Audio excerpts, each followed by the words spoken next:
plastic was on here to keep any more debris out of the tank.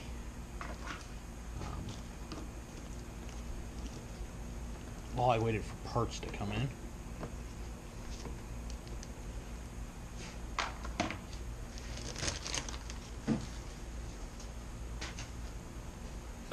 Can't see this on camera, but there's low spots, tactical low spots along here. Giving this plenty of time to dry and just kind of sit. Normally, in this kind of application, you wouldn't use any sort of gasket maker or Permatex, but because we have these low spots that we need to make up for, I'm thinking it's called for.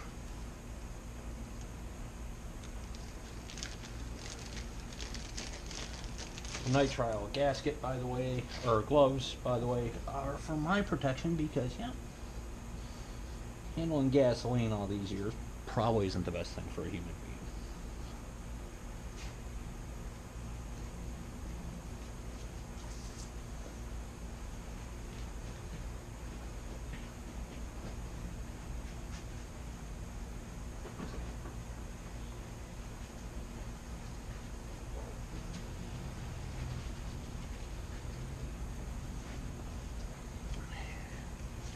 Here is our fuel pump plate.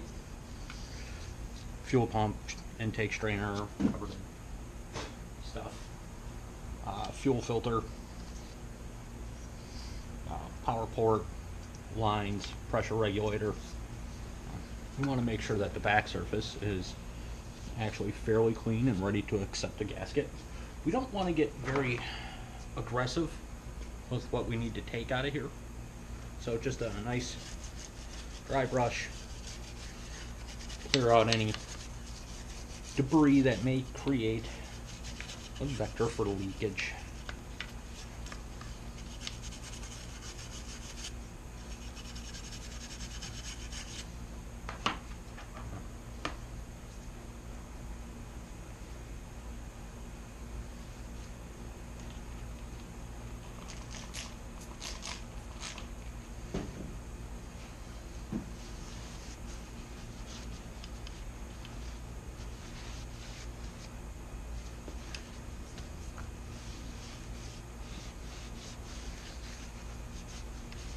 Again, all I'm doing is just making sure I've got a clean mating surface.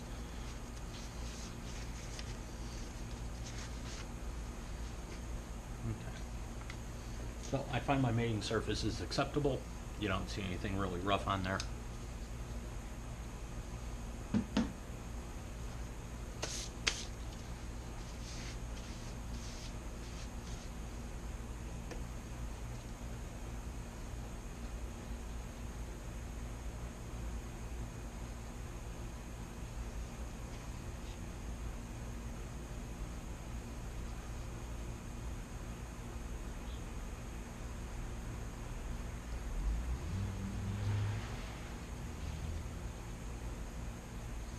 All we really want to do is just take and create a tack surface for the gasket. We don't need a bunch of goo anywhere.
There's some tactile work to this, so you need to be able to feel what you're working on.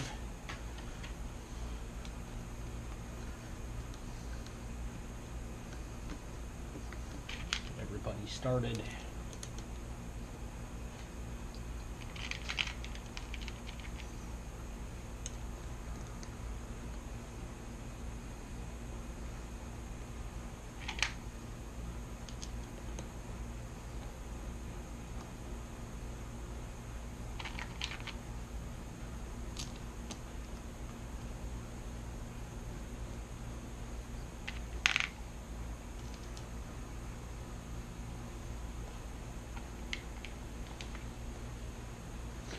These are pretty small, so you don't need a whole lot with them.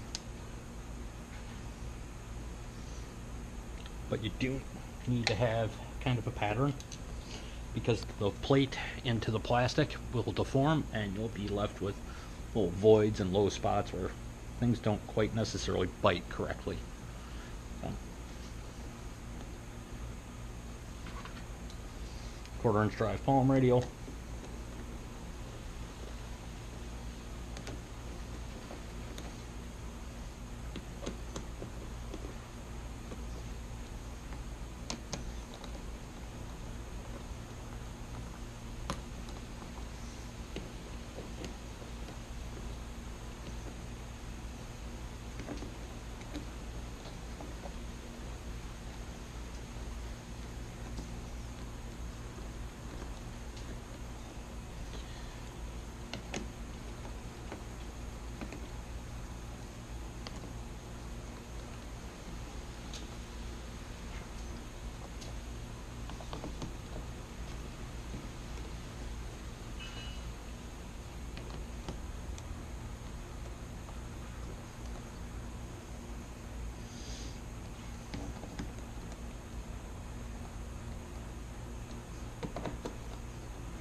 Placing the tank shouldn't be none too difficult if you remember where everything goes or have everything labeled. Fortunately, most of the connections on the bike can only go, one place. These obviously have their dedicated receptors on the tank. And these are the two fuel vent lines, rollover and overfill. And then this little guy goes right to your fuel pressure regulator. This is the power for your fuel pump, and this is for your fuel level sending unit. Take note that the battery is disconnected. Typically I do remove the battery all the way, but in this case I've got enough clearance that I don't have to worry about creating a spark while handling 5.5 gallons of explosive liquid, aka gasoline.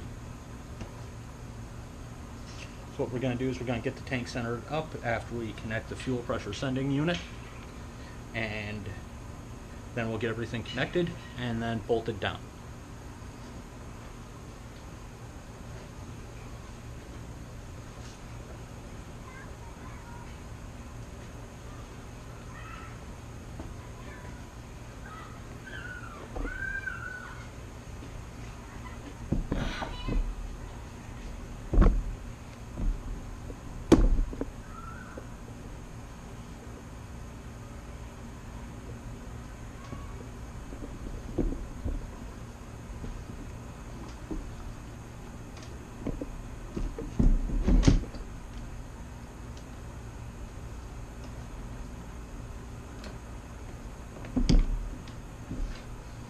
Okay, when you start to lower the fuel tank down, it's important to make sure everything's up and where you can reach it later.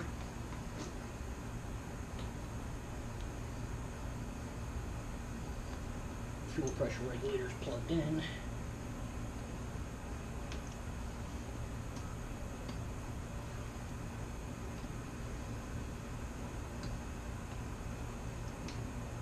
click was the fuel pump power supply. That is your fuel feed. Return. And finally, your second vent line. It's actually that easy to drop the tank down.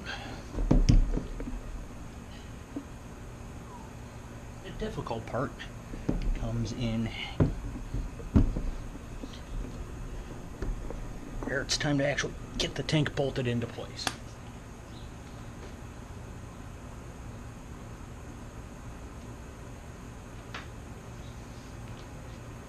I have one of two options. I can go with what was there, or even remove the fastener, which is a rubber bearing pad and a washer that is bored to help center itself and distribute the force more easily. Or I can go with what the factory tells me I need, which is a centering plug, bearing pad, washer, and a nice clean screw head. I'm going to try this option first. I may have to remove the centering bushing.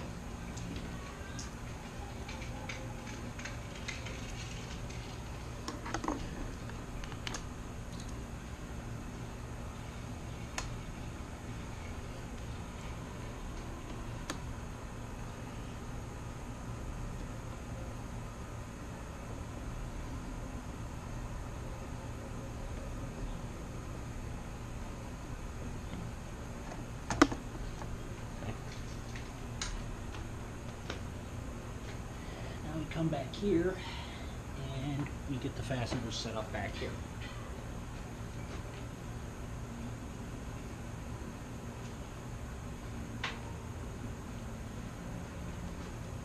Wrong fasteners.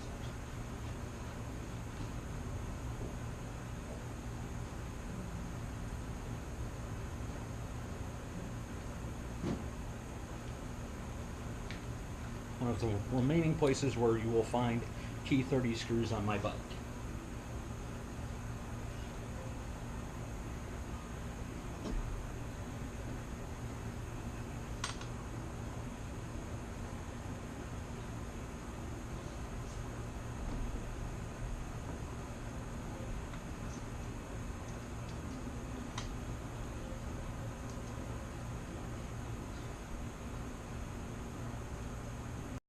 So the tank's back down. Battery's back connected. Now we're gonna tackle the rear cowl, which tackle is entirely the wrong term for it's so easy, it's ridiculous.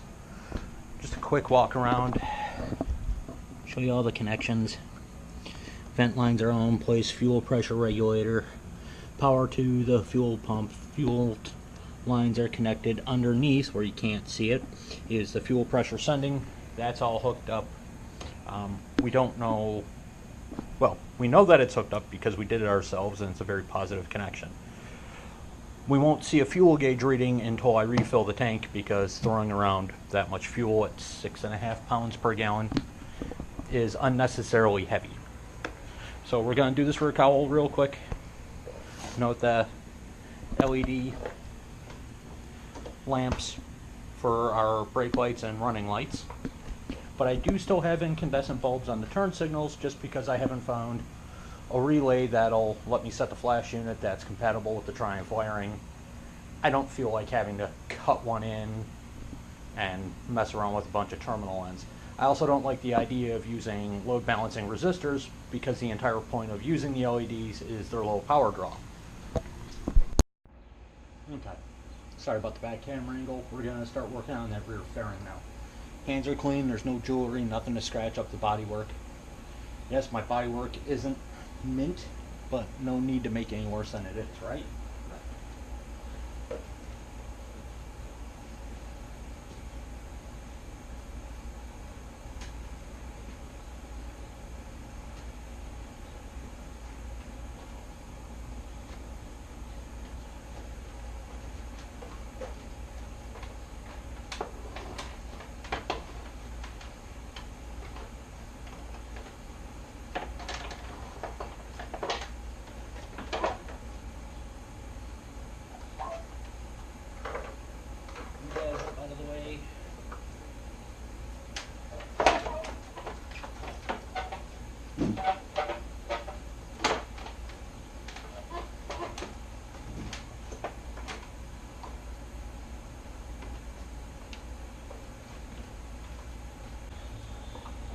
grab rail.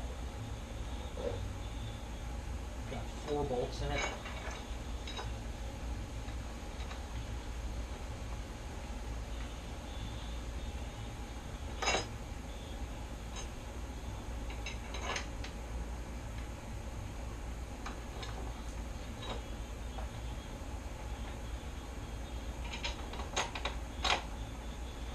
Started for right now. You don't have to run all the way down.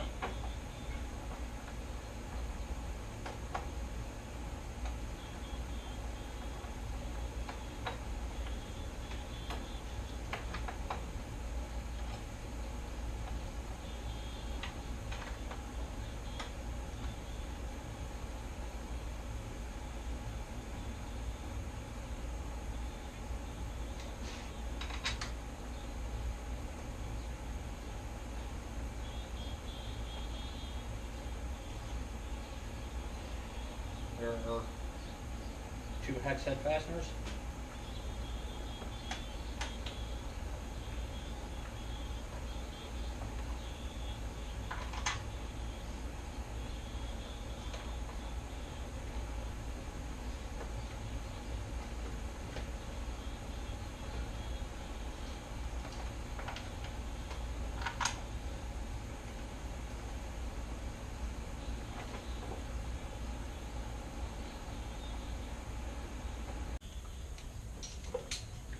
These 2 fastener right at midships go right into the fiberglass. There's no cushioning around it, so don't reef on it too much.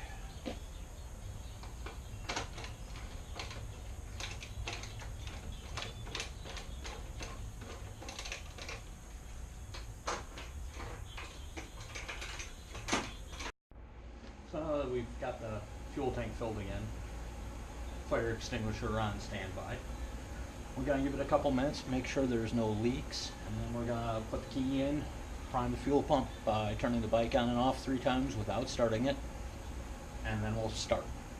As long as there isn't fuel spewing everywhere. You're going to need a couple minutes. We've already done the priming operation on the fuel pump, which is literally just turn the key on for a few seconds, turn it off, turn it back on, repeat that 3 times. It should help prime the fuel pump if it's been out for a while.